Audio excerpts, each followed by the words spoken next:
أعوذ بالله من الشيطان الرجيم بسم الله الرحمن الرحيم عراق جسے تاریخ میسوپوٹیمیا کے نام سے یاد کرتی ہے، جہاں دنیا کی پہلی تہذیب نے جنم لیا۔ زمانہ قبل از تاریخ تقریباً 100,000 سال پہلے انسان نے اپنا سفر اسی سرزمین سے شروع کیا۔ تحریر سب سے پہلے عراق میں سومیرین نے لکھنی شروع کی۔ دنیا کا پہلا اسکول عراق میں بنا۔ اصول قوانین قانون اور سیاسی ادارے یہیں بنے۔ بابل و نینوا کی تاریخ بھی عراق کی تاریخ ہے۔ جغرافیائی طور پر عراق 3 بر اعظموں افریقہ، ایشیا اور یورپ کے بیچ میں ایک پل ہے۔ عراق کا مجموعی رقبہ 4,38,446 اسکوائر کلومیٹر ہے۔ اس کے 18 صوبے ہیں۔ بغداد اس کا پایہ تخت ہے، جسے بغداد الرشید بھی کہتے ہیں۔ بغداد کی تعمیر ابو جعفر المنصور کے زمانے میں ہوئی۔ بغداد سائنس اور علوم و فنون کا بہت بڑا مرکز رہا ہے۔ مسجد الاعظم بغداد کی ایک اہم اور تاریخی مساجد میں سے ایک ہے، اور اسے مسجد امام ابو حنیفہ بھی کہتے ہیں۔ آپ کی وفات 150 ہجری میں ہوئی۔ آپ کا مقبرہ بھی اسی مسجد میں موجود ہے۔ آپ امام جعفر صادق کے شاگرد تھے۔ الرصفہ کے مقام پر مسجد گیلانی ہے۔ یہ جگہ باب الشیخ کے نام سے مشہور ہے۔ یہاں الشیخ عبد القادر گیلانی کا مزار ہے۔ آپ 470 ہجری میں ایران میں کیسپیئن سی کے جنوب میں صوبہ گیلان میں پیدا ہوئے۔ آپ کا شجر نسب امام حسن سے ملتا ہے۔ شیخ معروف الکرخی کی مسجد بھی بغداد کی قدیمی مسجد ہے۔ معروف الکرخی کا مزار بھی یہیں ہے۔ آپ کی وفات 200 ہجری میں ہوئی۔ آپ امام رضا کے صحابی تھے۔ یہ مسجد براسا ہے، جو بغداد کی ایک قدیم مسجد ہے، اور یہاں حضرت قمبر کا مقبرہ ہے، جو حضرت علی کے وفادار صحابی تھے۔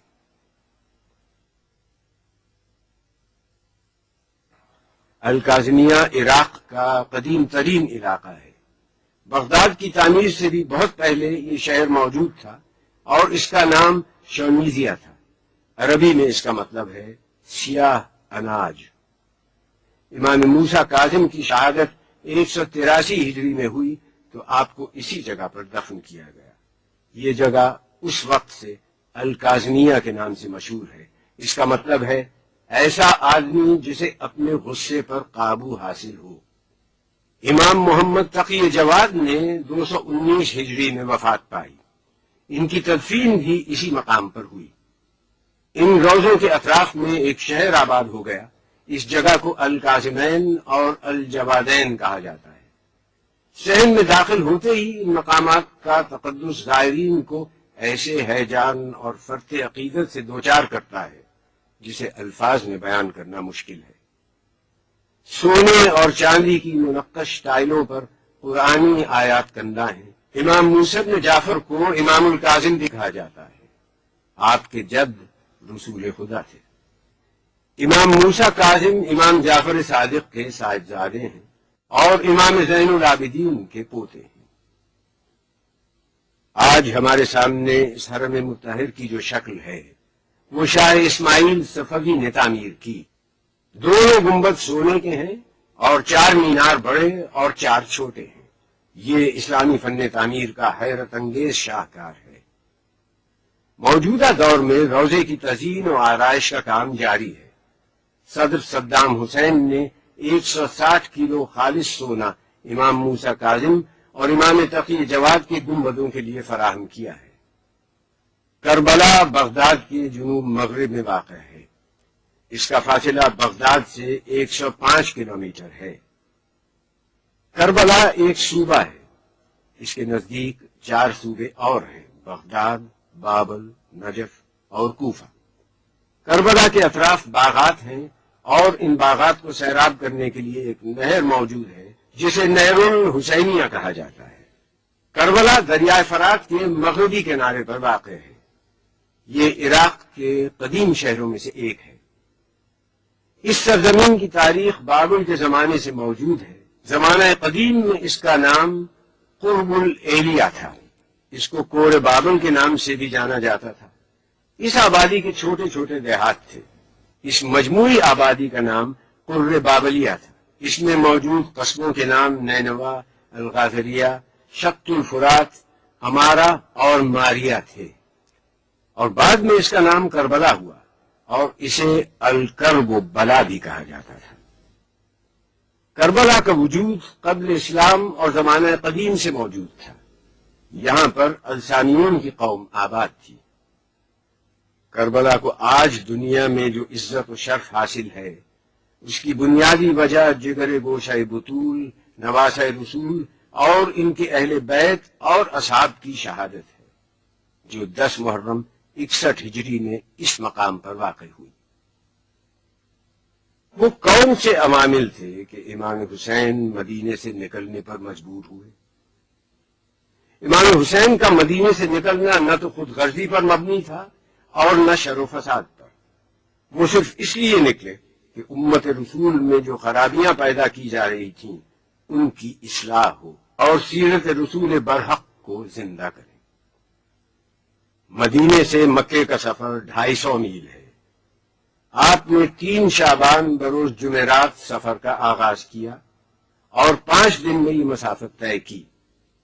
مدینے سے روانگی کے وقت آپ اپنے نانا اور اپنی والدہ گرامی کے مزار سے رخصت ہوئے۔ آپ جانتے تھے کہ اب مدینہ واپس نہیں آئیں گے۔ آپ مدینے سے مکے تشریف لائے، حج کو عمرے میں تبدیل کیا۔ آپ نہیں چاہتے تھے کہ حرمت کعبہ مجروح ہو۔ 8 ذی الحج منگل کے دن آپ مکے سے روانہ ہوئے۔ راستے میں صفا، تغیم، ذات عراق، حاجر اور زرود کی منازل طے کرتے ہوئے جب مقام ثعلبیہ پہنچے تو آپ کو اپنے بھائی مسلم ابن عقیل اور ہانی ابن عروہ کی شہادت کی خبر ملی۔ یہ حسین کی پہلی قربانی تھی جو رائے خدا میں انہوں نے پیش کی۔ رستے میں سنی جب خبر مسلم و ہانی، منہ ڈھانپ کے رویا اسد اللہ کا جانی۔ صدمے سے مسافر کو لہو ہو گیا پانی، فرماتے تھے افسوس برادر کی جوانی، آج ان پہ جو گزری وہ ہمارے لیے کل ہے، مسلم کی شہادت ہمیں پیغام اجل ہے۔ اس کے بعد منزل زبالہ بطن عتیق سے ہوتے ہوئے جب سرات کی منزل پر پہنچے تو آپ نے محرم کا چاند دیکھا۔ ذو حسن کی منزل پر حر کا لشکر آپ کے راستے میں مزاحم ہوا۔ حر نے آپ کے قافلے کو آگے جانے سے روکا۔ آپ نے کہا ہم غاذریہ یا شفیہ کی بستی میں اتر جاتے ہیں۔ حر نہ مانا۔ امام کچھ آگے بڑھے تو ایک سرزمین آئی۔ آپ نے وہاں کے لوگوں سے دریافت کیا کہ اس جگہ کا کیا نام ہے؟ لوگوں نے بتلایا کربلا۔ آپ گھوڑے سے اتر گئے، فرمایا یہی ہماری منزل ہے۔ خیمے نصب کر دیے گئے۔ ایک جانب اہل بیت کے خیمے تھے، جناب قاسم ابن حسن، جناب ابو الفضل عباس، جناب علی اکبر اور امام زین العابدین کے خیمے بھی یہیں نصب کیے گئے۔ یہیں ایک جگہ نماز کے لیے وقف تھی جسے محراب حسین کہا جاتا ہے۔ دریائے فرات رضوانیہ کے مقام سے نکلتا ہے۔ اس کی ایک نہر مسیب سے ہوتی ہندیہ کے مقام سے گزرتی ہلہ کے قریب سے ہوتی ہوئی القفل کے مقام تک چلی جاتی ہے۔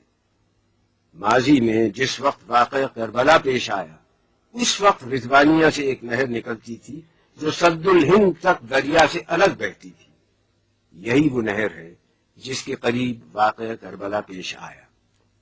آج اس نہر کا وجود کربلا میں نہیں ہے، لیکن ایک نہر کا وجود ہے جو روضہ حسینی سے کافی فاصلے پر واقع ہے اور اسے نہر حسینی کہا جاتا ہے۔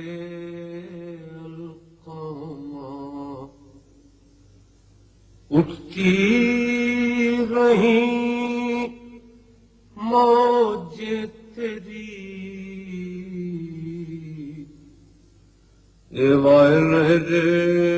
القامہ، ایک مشک پانی کے لیے عباس کے شان کٹے ندی لہو کی بہ گئی ایوائے میرے القامہ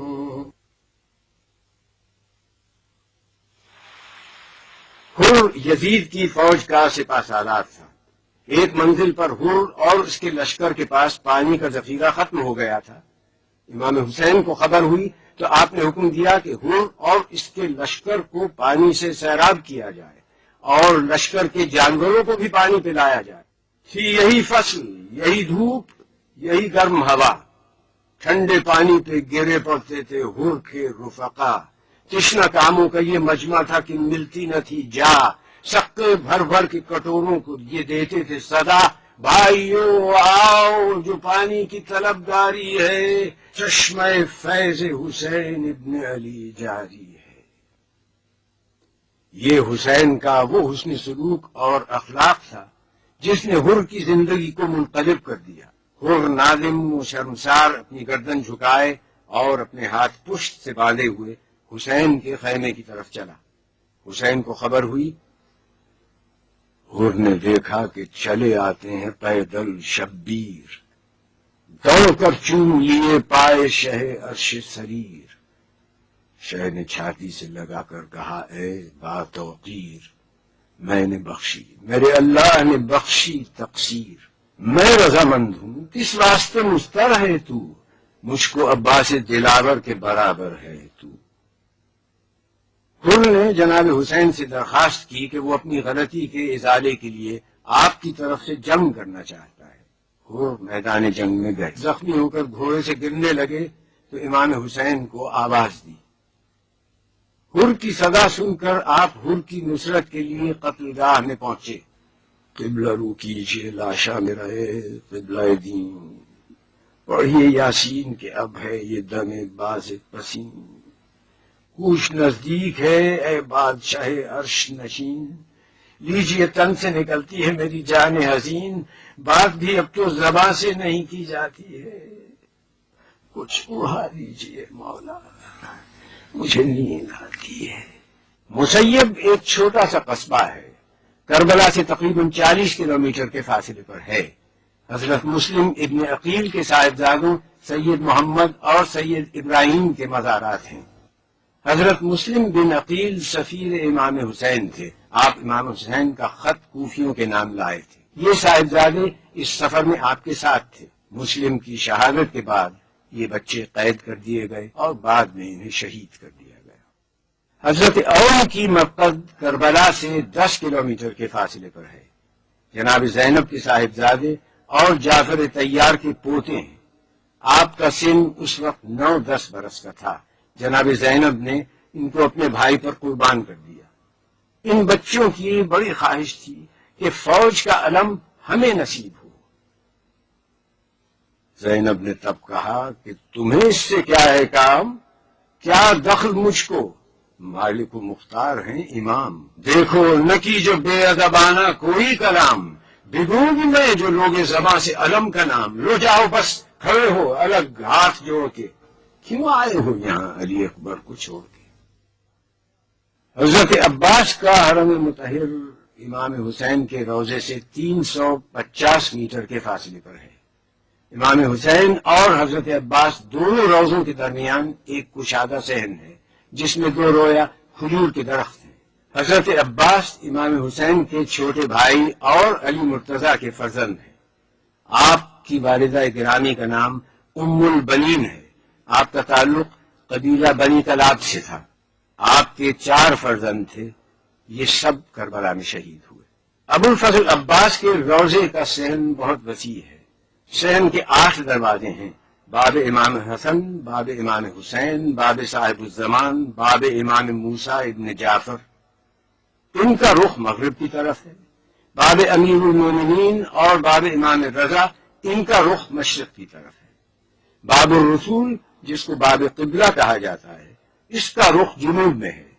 شمال میں ایک دروازہ ہے جسے باب امام جواد کہا جاتا ہے۔ گنبد کی لمبائی 39 میٹر ہے، میناروں کی لمبائی 44 میٹر، رواق کی پیمائش 320 میٹر مربع، صحن کی پیمائش 9300 میٹر مربع اور حرم کی پیمائش 1836 میٹر مربع ہے۔ قبر مطہر کے اوپر گنبد ہے اور اس کو بھی خالص سونے سے بنایا گیا ہے۔ گنبد کے اندر میناکاری کی گئی ہے، سونے سے آیات قرآن کندہ کی گئی ہیں۔ یہ گنبد بھی اسلامی فن تعمیر کا شاہکار ہے۔ صحن کے چاروں طرف کی دیواروں پر کاشی کاری اور نقش کاری کی گئی ہے، جو اس فن کا ایک نادر نمونہ ہے۔ حضرت عباس کی ولادت 4 شعبان کو ہوئی۔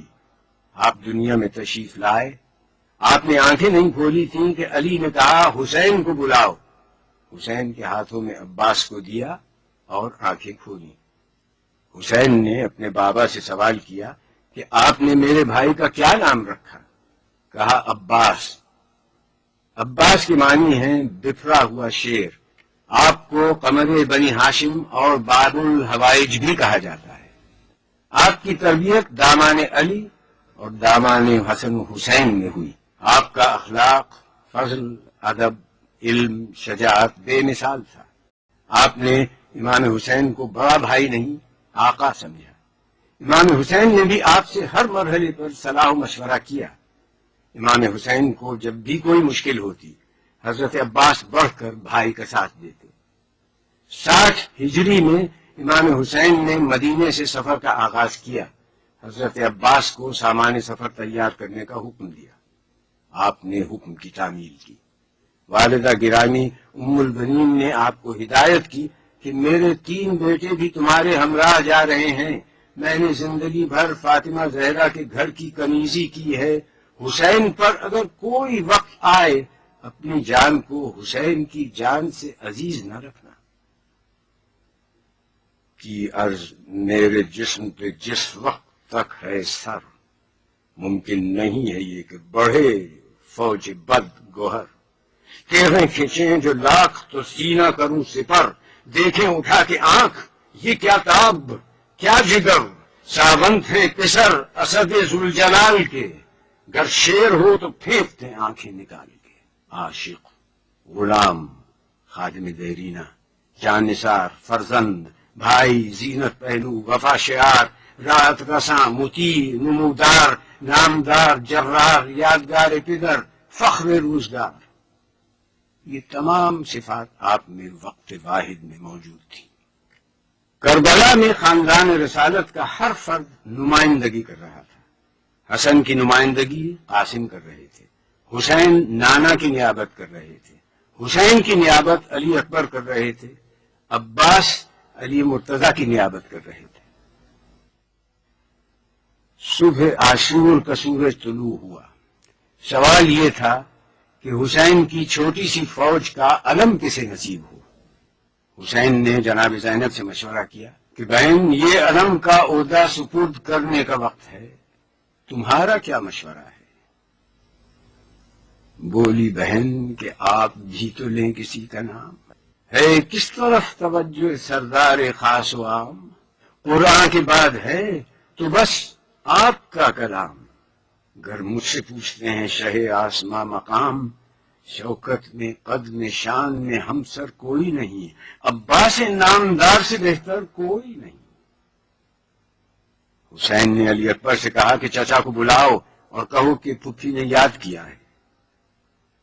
عباس آئے، ہاتھوں کو جوڑے حضور شاہ، جاؤ بہن کے پاس، یہ بولا وہ دیں پناہ، زینب وہیں علم لیے آئیں بعز و جاہ، بولے نشاں کو لے کے شہ عرش بارگاہ، ان کی خوشی ہے جو رضا پنج تن کی ہے، لو بھائی لو علم، یہ عنایت بہن کی ہے۔ عباس فوج حسینی کے علم بردار ہو گئے۔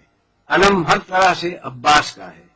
نجف کی سمت دیکھ کر کہا، منہ کر کے سوئے قبر علی پھر کیا خطاب، ذرے کو آج کر دیا مولا نے آفتاب، یہ عرض خاکسار کی ہے یا ابو تراب، آقا کے آگے ہوں میں شہادت سے کامیاب، سر تن سے ابن فاطمہ کے روبرو گرے، شبیر کے پسینے میں میرا لہو گرے۔ حسین کی لاڈلی اور چہیتی بیٹی سکینہ نے اپنے امو جان جناب عباس سے پانی کی خواہش کی۔ یہ وہ پانی ہے کہ جس کا ذکر قرآن میں ہے کہ ہم نے ہر چیز کو پانی سے خلق کیا ہے، اور آج آل رسول پر فوج یزید نے پانی بند کر دیا۔ عباس مسکرا کے پکارے کہ آؤ آؤ امو نثار، پیاس سے کیا حال ہے بتاؤ۔ بولی لپٹ کے وہ کہ میری مشق لیتے جاؤ، اب تو علم ملا تمہیں پانی مجھے پلاؤ۔ تحفہ نہ کوئی دیجیے نہ انعام دیجیے، قربان جاؤ پانی کا ایک جام دیجیے۔ حضرت عباس میدان میں گئے، جنگ کی ترائی تک گئے، مشق سکینہ کو بھرا، خیمہ گائے حسینی کی طرف پلٹ رہے تھے کہ دشمنوں نے آپ کا ایک شانہ جدا کیا، مشق کو دوسرے ہاتھ سے تھاما، آپ کا دوسرا بازو بھی جدا ہوا، مشق سکینہ بہہ گئی۔ چہرے تمام گرد غریبی سے اٹ گئے، دو ہاتھ کیا کٹے، سبھی ہاتھ کٹ گئے۔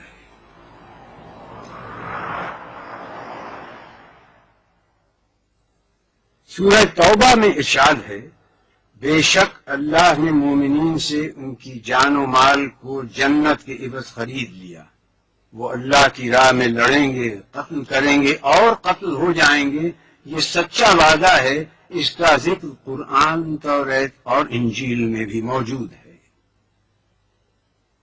اللہ کے برگزیدہ بندے اللہ کے اس پیغام کو بخوبی سمجھتے ہیں اور اس پر عمل پیرا بھی ہوتے ہیں۔ کربلا آتے وقت امام حسین فرماتے ہیں، موت فرزند آدم کے گلے کا ہار ہے، مجھے اپنے اسلاف سے ملاقات کا اشتیاق ہے، اتنا ہی جتنا یعقوب کو یوسف سے ملنے کا اشتیاق تھا۔ میرے لیے بہت اچھی ہے وہ جگہ جہاں قتل ہو کر گروں گا، میری نگاہیں دیکھ رہی ہیں، میرے جو اور بند کو صحرائی درندے جدا کر رہے ہیں، کوئی چارہ کار نہیں اس دن سے جو نوشتہ تقدیر ہو چکا۔ خدا کی مرضی میں ہم اہل بیت کی مرضی ہے، ہم اللہ کے امتحان پر صبر کرتے ہیں اور صابروں کا اجر پاتے ہیں۔ یہی وہ جگہ ہے جہاں امام عالی مقام نے طفلی میں اپنے نانا سے کیے ہوئے وعدے کو پورا کر دکھایا، اپنے اہل بیت کے ہمراہ قربانی پیش کر دی، جہاں سن و سال کی کوئی پابندی نہ تھی۔ 6 ماہ کے علی اصغر سے لے کر 80 سال کا بوڑھا حبیب ابن مظاہر بھی کربلا کے معرکے میں موجود ہے۔ روضے کی عمارت کئی تاریخی ادوار سے گزری ہے، زمانے کے ساتھ اس میں کئی تبدیلیاں آتی رہیں، افتاد زمانہ کے سبب عمارت کو نقصان بھی پہنچا اور اس کی تزئین اور آرائش وقت کے مطابق بھی ہوتی رہی۔ آج موجودہ صورت میں یہ روضہ بے مثال ہے اور اس مقدس سرزمین پر دنیا جہان سے ہر سال لاکھوں کی تعداد میں لوگ یہاں آتے ہیں اور نواسہ رسول جگر گوشہ بطول کی زیارت سے فیض یاب ہوتے ہیں۔ تل زینبیہ یہ وہ مقام بلند ہے جہاں جناب زینب نے اپنے بھائی کو جنگ کرتے دیکھا تھا۔ جناب زینب جب اسیر ہو کر کربلا سے کوفے کی طرف روانہ ہونے لگیں تو آپ نے خاندان رسالت کے صبر و استقامت کی تاریخ کو آگے بڑھانے کا عزم کیا۔ ایک موقع پر آپ نے اپنے بھتیجے حسین ابن علی کے فرزند سید سجاد کو مخاطب کر کے کہا، اے فرزند کیوں دل گرفتہ ہوتے ہو؟ میری نظریں اس آنے والے وقت کو دیکھ رہی ہیں جب تمہارے بابا کی قبر کا نشان یہاں ہوگا، اور یہ وہ عظیم الشان نشان ہوگا جہاں زائرین کے ہجوم ہوں گے جو حسین کی بارگاہ میں خراج عقیدت پیش کریں گے۔ درود و سلام کی دعاؤں سے انہیں ہر وقت یاد کیا جاتا رہے گا۔ پہلا گنبد 65 ہجری میں مختار ابن ابو عبیدہ ثقفی نے تعمیر کیا اور اطراف میں احاطہ تعمیر کروایا۔ 757 ہجری میں سلطان اویس حسن جلیلی نے پرانے گنبد کا ڈیزائن تبدیل کیا۔ 780 ہجری میں احمد بن اویس نے 2 میناروں کی تعظیم کی اور دونوں پر سونا چڑھایا۔ 1032 ہجری میں شاہ عباس صفوی نے تانبے اور کانسی کی ذریعے تعمیر کروائی اور گنبدوں کو کاشی ٹائل سے مزین کیا۔ 1155 ہجری میں نادر شاہ زیارت کے لیے آیا تو اس نے روضے کی آرائش میں اضافہ کیا اور قیمتی تحائف نظر کیے۔ 1211 ہجری میں شاہ محمد قاجار نے گنبدوں کو سونے سے مزین کیا۔ 1232 ہجری میں فتح علی شاہ قاجار نے چاندی کے ذریعے بنوائی اور سونے کی پلیٹیں لگائیں۔ 1367 ہجری میں سید عبد الرسول خالصی نے، جو کربلا کے منتظم تھے، احاطے کے اطراف کے گھر حاصل کر کے مزید توسیع کی اور اطراف میں سڑکیں تعمیر کی۔ 1358 ہجری میں ڈاکٹر سیدنا طاہر سیف الدین نے ٹھوس چاندی کے ذریعے ہدیہ کی۔ 1360 میں عالی مرتبہ ڈاکٹر سیدنا طاہر سیف الدین نے مغربی مینار دوبارہ تعمیر کروائے۔ روضے کے 4 دروازے ہیں۔ مرکزی دروازے کو باب القبلہ کہا جاتا ہے، ایک کا رخ جنوب کی طرف، ایک کا رخ مغرب کی طرف، اور 2 دروازوں کا رخ شمال کی طرف ہے۔ یہ دروازے قیمتی لکڑی سے بنائے گئے ہیں۔ حرم کا مرکزی دروازہ سونے کا ہے۔ صحن کا رقبہ 15,000 میٹر مربع ہے۔ دیواروں پر اسلامی نقاشی کی گئی ہے جو آنکھوں کو خیرہ کر دیتی ہے۔ ذریعہ مبارک میں بائیں جانب 6 ماہ کے شیرخوار عبداللہ بن حسین آرام فرما رہے ہیں، جنہیں علی اصغر اور باب الحوائج بھی کہا جاتا ہے۔ دائیں جانب علی اکبر آرام کر رہے ہیں۔ آپ کی عمر 18 برس تھی۔ آپ کی والدہ ام لیلہ تھی۔ آپ شبیہ رسول تھے اور خانوادہ رسالت کے پہلے شہید۔ دائیں جانب شہدائے کربلا دفن ہیں۔ حسین جب مدینے سے روانہ ہوئے تو آپ کے ساتھ ایک بڑی تعداد تھی، مگر روز عاشور اس جماعت میں صرف 72 افراد باقی رہ گئے تھے۔ آپ کے اصحاب نے صبر و استقامت کا وہ مظاہرہ کیا کہ حسین نے کہا کہ مجھے وہ اصحاب ملے جو میرے بابا علی مرتضیٰ کو بھی نہ مل سکے۔ حضرت عباس، حبیب ابن مظاہر، حر اور جناب اون کے علاوہ تمام شہدائے کربلا اسی مقام پر دفن ہیں۔ اسی لیے اس جگہ کو گنج شہیداں کہا جاتا ہے۔ اپنے اصحاب سے خطاب کرتے ہوئے فرمایا، جو صورتحال پیش آئی ہے وہ تم دیکھ رہے ہو۔ یقیناً دنیا کا رنگ بدل گیا ہے اور اس کی نیکی رخصت ہو چکی ہے، اس میں کچھ باقی نہیں رہ گیا ہے سوائے اس تھوڑی سی تری کے جو پانی بہ جانے کے بعد کسی برتن میں باقی رہ جاتی ہے، اور ایک پست زندگی جو زہریلی گھاس کی مانند ہے۔ کیا تم نہیں دیکھتے کہ حق پر عمل نہیں ہوتا، باطل سے علیحدگی اختیار نہیں کی جاتی؟ اس صورت میں مومن یقیناً خدا کی ملاقات کا آرزو مند ہوتا ہے۔ میرے نزدیک تو موت میں شہادت کی نعمت ہے، ان ظالموں کے درمیان زندہ رہنا وبال جان ہے۔ روضہ امام حسین میں بائیں جانب حبیب ابن مظاہر الاسدی کی ذریعہ مبارک ہے۔ آپ صحابی رسول حضرت علی کے دوست اور قبیلہ بنی اسد کے سردار تھے۔ کربلا میں شہید ہوئے اور بنی اسد کے لوگوں نے آپ کو دفن کیا۔ رباق میں حضرت ابراہیم المجاب کی ذریعہ ہے۔ آپ امام موسیٰ کاظم کے پوتے ہیں اور واقعہ کربلا کے بعد آپ کو یہاں دفن کیا گیا۔ یہ مقام شہادت ہے۔ امام حسین نے سجدہ آخر ادا کیا۔ آغاز حیات انسان کا پہلا جھگڑا سجدے پر ہوا۔ سن 61 ہجری 10 محرم عصر عاشور امام حسین نے وہ سجدہ کیا کہ رہتی دنیا تک باطل کا سر جھکا دیا اور حق کو سر بلند کر دیا۔ اقبال نے کہا، ان کی زیری تھی گوید یا الہ، ان کی از خونش بیروید لا الہ، ان کی بخشد بی یقینان را یقین، ان کی لرزد از سجود او زمین۔ وہ جو تیغ کے نیچے لا الہ کہے، جس کے خون سے لا الہ نمو پائے، وہ بے یقینوں کو یقین دینے والا ہے جس کے سجدے سے زمین کانپ گئی۔ حسین وارث آدم تھے، وارث نوح تھے، وارث موسیٰ تھے، وارث عیسیٰ تھے، وارث ابراہیم، وارث محمد تھے۔ گرتے ہی سجدہ کیا، جلتی زمین پر پیشانی کو رکھ کر آواز دی، خدا بندہ تو میرا سہارا ہے، ہر تکلیف میں اور ہر امید کا مرکز ہے۔ جو کچھ کہنا ہے تجھی سے عرض کرتا ہوں، اس لیے کہ میں کسی اور کو جانتا ہی نہیں کہ جس سے تجھے چھوڑ کر لو لگائی جائے۔ یقیناً ساری نعمتیں تیری ملکیت ہیں، ساری بھلائیوں کا مرکز تو ہی ہے، ہر حال میں تو ہی آخری جائے پناہ ہے۔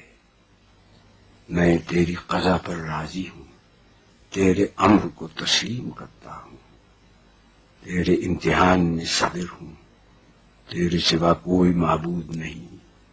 اے بے پناہوں کو پناہ دینے والے، میری مدد کر۔ پروردگار میں نے اپنے وعدے کو پورا کیا، تو اپنے وعدے کو پورا کر۔ سجدہ ختم ہوا، سر نہیں اٹھا، سر اٹھایا گیا۔ ہائے حسین مسلح افکار مرحبا